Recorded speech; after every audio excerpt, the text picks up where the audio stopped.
Finally tonight, we are celebrating Western New York and the Shamrock Run. The 45th annual Old First Ward 8K race kicked off from Louisiana Street this morning with hundreds turning out despite that cold weather that Elise ordered.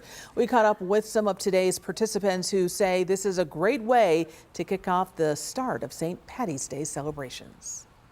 People just like to come out and, get some running in early in the morning, have a beer, enjoy St. Patrick's Day. It's the first race of the year.